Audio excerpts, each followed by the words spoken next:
ಹರಿ ಓಂ ಶ್ರೀ ಗುರುಭ್ಯೋ ನಮಃ. ಕಾಟಕೋಪನಿಷತ್ನಲ್ಲಿ ಒಂದು ಮಂತ್ರವಿದೆ. ಇಂದ್ರಿಯೇಭ್ಯ ಪರಾಹ್ಯರ್ಥ ಅರ್ಥೇಭ್ಯಶ್ಚ ಪರಂ ಮನಃ ಮನಸಸ್ತು ಪರಾ ಬುದ್ಧಿ ಬುದ್ಧೇರಾತ್ಮಾನ್ ಮಹತ್ಪರಃ ಮಹತಃ ಪರಮವ್ಯಕ್ತ ಅವ್ಯಕ್ತಾತ್ ಪುರುಷಃ ಪರಃ ಪುರುಷನ್ನ ಪರಂ ಕಿಂಚಿತ್ ಸಾ ಕಾಷ್ಟ ಸಾ ಪರಾಗತಿ ಅಂತ ಒಂದು ಮಂತ್ರ. ಎರಡು ಮಂತ್ರ ಇದು. ಎರಡು ಮಂತ್ರ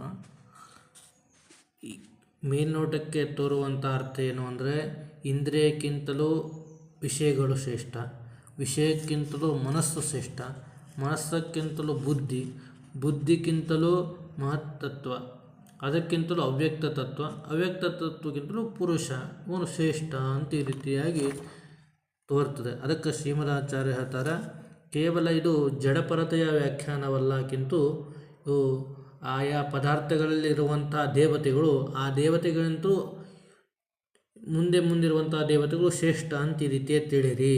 ಅಂದರೆ ಇಂದ್ರಿಯೇಭ್ಯ ಪರಾಹ್ಯರ್ಥ ಅಂದರೆ ಇಂದ್ರಿಯಗಳಿಗೆ ಅಭಿಮಾನಿಯಾದಂತಹ ದೇವತೆಗಳಿಗಿಂತಲೂ ಅರ್ಥಾಭಿಮಾನಿಯಾದಂತಹ ದೇವತೆಯರು ಶ್ರೇಷ್ಠರಾಗಿದ್ದಾರೆ ಅಂತ ಈ ರೀತಿ ತಿಳಿದುಕೊಳ್ಳಬೇಕು.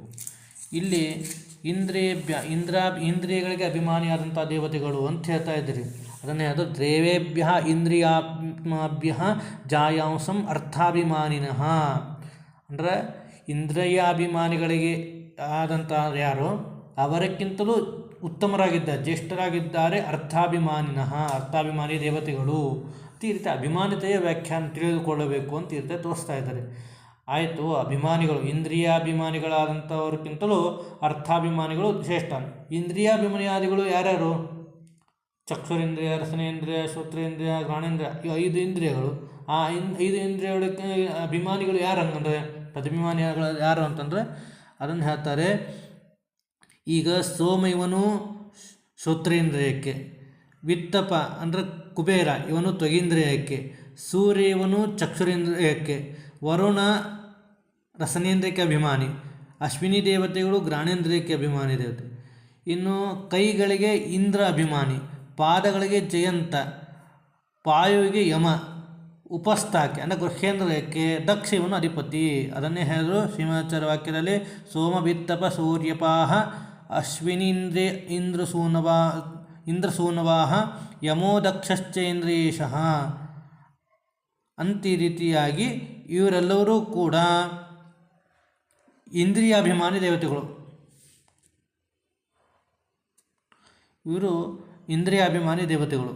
ಈ ಇಂದ್ರಿಯಾಭಿಮಾನಿ ದೇವತೆಗಿಂತಲೂ ಅರ್ಥಾಭಿಮಾನಿಯಾದಂತಹ ದೇವತೆ, ಅರ್ಥಾಭಿಮಾನಿಗಳಾದಂಥದ್ದು ಯಾರು ಅಂತಂತಂದರೆ ಸೌಪರ್ಣಿ ವಾರುಣಿ ತಥಾ ಉಮೇತಿ ಅರ್ಥಾಭಿಮಾನಿ ಸ್ತಯ. ಸುಪರ್ಣಿ, ವಾರುಣಿ ಹಾಗೂ ಉಮಾ ಅಂದರೆ ಗರುಡ ಶೇಷ ರುದ್ರರ ಹೆಣ್ಣಂದರು, ಅವರು ಅರ್ಥಾಭಿಮಾನಿಗಳಾಗಿದ್ದಾರೆ. ಅಲ್ಲ ಮತ್ತು 5 ಅರ್ಥಗಳು ಶಬ್ದ ರಸ ಸ್ಪರ್ಶ ರಸ ಗಂಧ ಅನ್ನೋದು, ಶಬ್ದ ಸ್ಪರ್ಶ ರೂಪ ರಸ ಗಂಧ 5 ರಸಗಳು ಅರ್ಥಗಳು. ಮತ್ತು 3 ಮಂದಿ ಅಭಿಮಾನಿ ದೇವತೆಗಳಂತ ಆದ್ರಲ್ಲ ಅಂತಂದ್ರೆ ದಿರ್ದೇಕ ದೇವತಾ ಅಂತ ಈ ರೀತಿಯಾಗಿ ಶ್ರೀಮದಾಚಾರ್ಯ ವಾಕ್ಯ. ಅಂದರೆ 2 ದೇವತೆಗಳು 2 ಅಭಿಮಾನಿ ಅಂತ ಇಟ್ಕೋರಿ. ಅಂದರೆ ಶಬ್ದಕ್ಕೂ ಸ್ಪರ್ಶಕ್ಕೂ ಸೌಪರ್ಣಿ ಅಭಿಮಾನಿ ದೇವತೆ, ರೂಪಕ್ಕೂ ರಸಕ್ಕೂ ವಾರುಣಿ ಇಕ್ಕಿ ಅಭಿಮಾನಿ ದೇವತೆ, ಇನ್ನು ಗಂಧಕ್ಕೆ ಉಮಾದೇವಿಯು ಅಭಿಮಾನಿ ದೇವತೆಗಳಾಗಿದ್ದಾರೆ. ಆದ್ದರಿಂದಾಗಿ ಏನಾಯಿತು, ಸೋಮಾದಿಗಿಂತಲೂ ಸೌಪರ್ಣಿ, ಉಮಾ ಹಾಗೂ ವಾರುಣಿ ಇವರು ಉತ್ತಮರಾಗಿದ್ದಾರೆ ಅಂತ ಇರ್ತದೆ. ಇನ್ನು ಇಂದ್ರಿಯೇಭ್ಯ ಪರಾಹ್ಯರ್ಥ ಅರ್ಥೇಭ್ಯಶ್ಚ ಪರಮನ, ಅರ್ಥಕ್ಕಿಂತಲೂ ಮನಶ್ರೇಷ್ಠ ಅಂದರೆ ಅರ್ಥಾಭಿಮಾನಿ. ಸೌಪರ್ಣಿ ವಾರುಣಿ ಉಮಾಕ್ಕಿಂತಲೂ ಮನೋಭಿಮಾನಿಗಳಾದಂತಹ ಯಾರು ಮನೋಭಿಮಾನಿಗಳು ಯಾರು ಅಂತಂದರೆ ಮನೋಭಿಮಾನಿನೋ ರುದ್ರವಿಂದ್ರ ಶೇಷ ಸ್ತ್ರೀಯೋಪಿತು. ಮನಸ್ಸಿಗೆ ಅಭಿಮಾನಿ ದೇವತೆ ರುದ್ರದೇವರು, ಇಂದ್ರದೇವರು, ಶೇಷದೇವರು.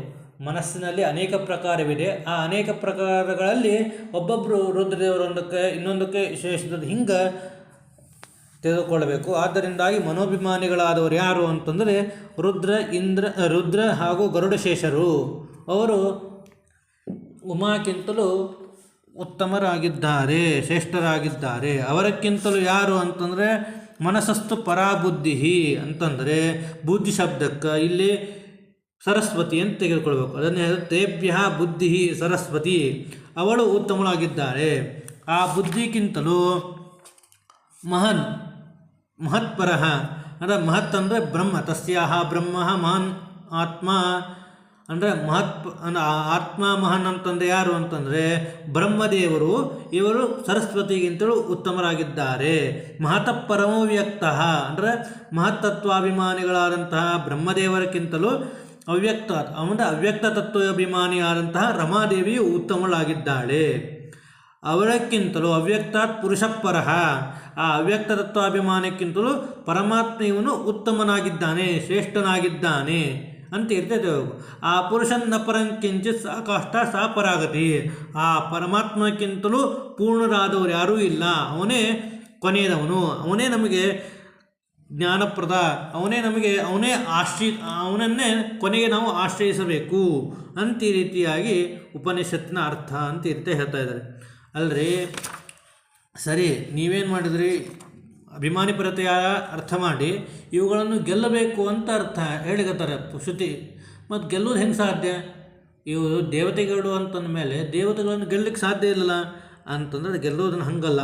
ಏನು ಅಂದರೆ ವಾಗಭಿಮಾನಿಯಾದಂತಹ ಏನು ಉಮಾ ವಾರುಣಿ ಸೌಪರ್ಣಿಗಳಿದ್ದಾರೋ ಅವರು ಶಿವ ಗರುಡ ರುದ್ರ ಶೇಷದೇವರ ಅಧೀನರಾಗಿದ್ದಾರೆ ಅಂತ ಇರ್ತೇ ತೆಗೆದುಕೊಳ್ಬೇಕು.